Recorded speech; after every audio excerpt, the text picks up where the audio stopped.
Assalamu alaikum, dear Muslim brothers and sisters in faith. I'm Mariam B. Kamara and I do Islamic lifestyle video.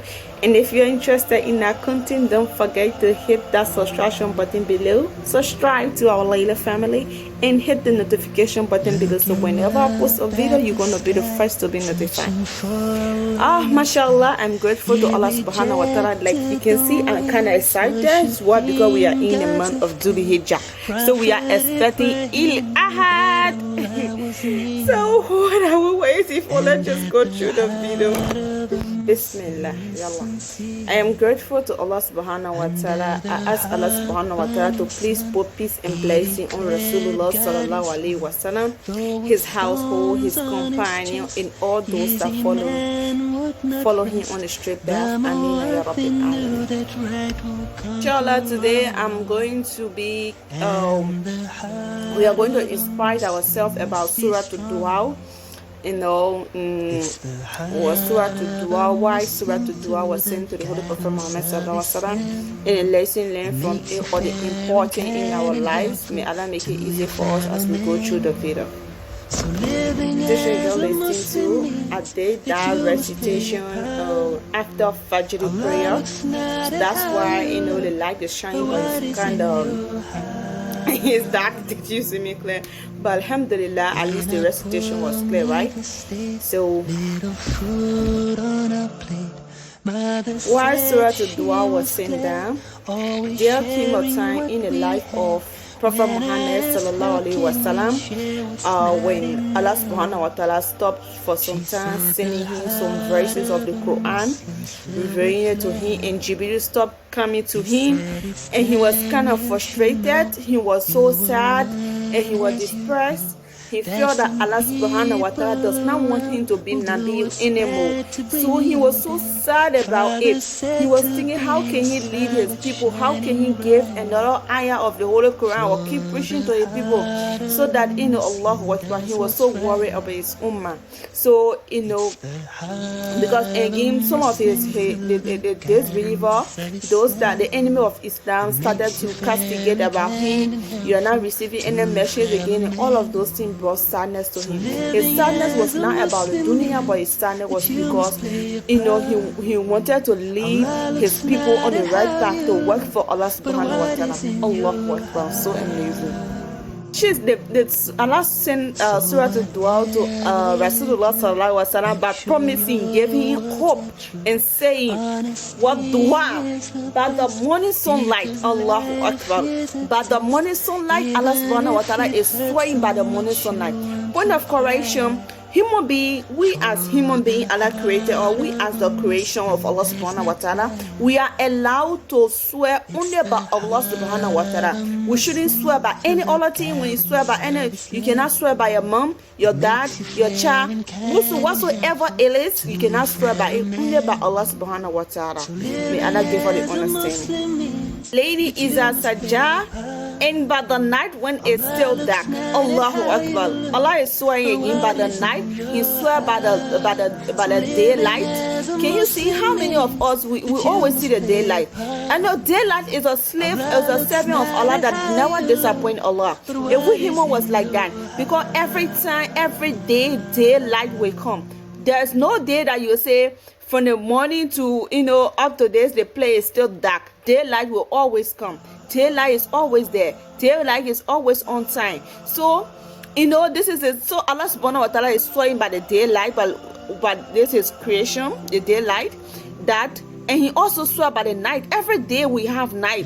Night never disappoints. Night always comes. So Allah subhanahu wa ta'ala is swearing again, swearing by the night. He said, "What Dhuhaa, what lady is a Sajjah, what da'aka rabbuka wa ma kalak." Allahu Akbar. Subhanahu wa ta'ala is comforting Rasulullah sallallahu alaihi wasallam. Your Lord has not forsaken you, nor have him taken leave of you. Allahu Akbar. So whenever we are through or depression, we are sad about whatsoever it is, we should know that Allah subhanahu wa ta'ala has not forsaken us as a ummah of Rasulullah sallallahu alaihi wasallam. Allahu Akbar. See how amazing this surah is. MashaAllah. Akhiratu wal akhiratu khayrun laka minal ula. Indeed, the year after is better for you than the day. Allahu Akbar. So Allah subhanahu wa ta'ala is telling Rasulullah sallallahu alaihi wasallam that the year after is better than this present life we are living. So, my dear believer, the year after is better for us than the present life we are living. Jannah, we are going to see Jannah, we are going to enter a Jannah, inshallah. Wala sawfa yutika rabbuka fatarda. Verily your Lord will give you all good so that you shall be well pleased. Allahu Akbar.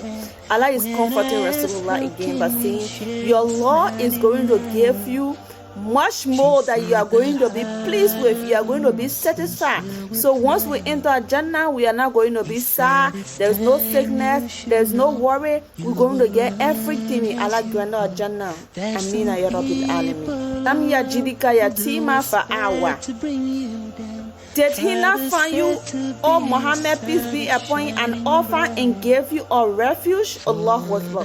Allah subhanahu wa ta'ala is asking Rasulullah sallallahu alaihi wasallam. And some of us, this question goes to us.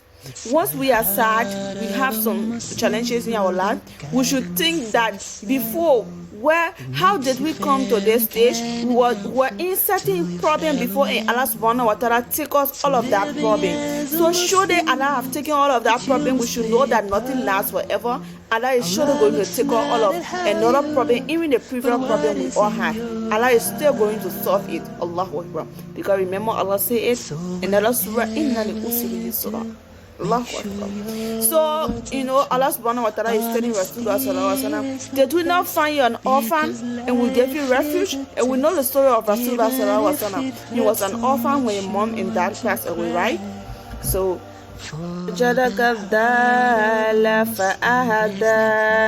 and he found you unaware of the Quran, its legal laws and prophethood, and he guided you. Allahu Akbar.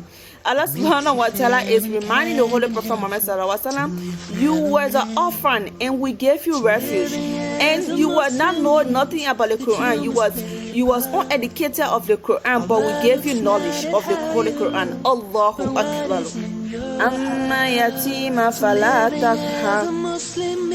Therefore, treat not the orphan with oppression. Allahu Akbar. So Allah subhanahu wa ta'ala is reminding Rasulullah sallallahu alaihi wasallam again, and every one of us, do not treat an orphan with oppression. Do not be offensive to an orphan. Allahu Akbar.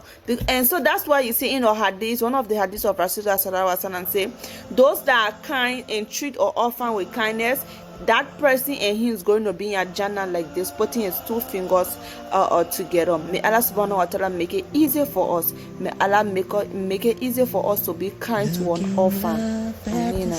Wa amma sa'ila fala tanha. Allahu Akbar. Reproach not the beggars. Do not send the beggar away. When someone comes to ask you for something and you are able to afford it, you are able to give it, and you should give it for the sake of Allah, even if not for that person but for the sake of Allah. And you shouldn't be offensive to the person. Do not mistreat the person. If you don't have it or you don't want to give it, it's okay.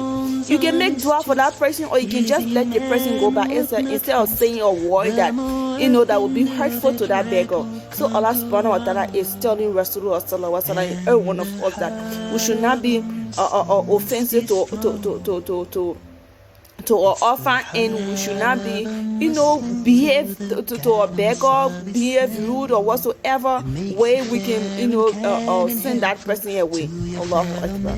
And proclaim the grace of your Lord and all other prophets. Allahu Akbar. So we should praise Allah subhanahu wa ta'ala. We should always be grateful to Allah subhanahu wa ta'ala, that Allah subhanahu wa ta'ala is the greatest and He is always with all. Jazakallahu khairan. I pray that Allah subhanahu wa ta'ala give us the understanding of this Dhuhaa, of this suratu Dhuhaa, and may Allah make it easy for us.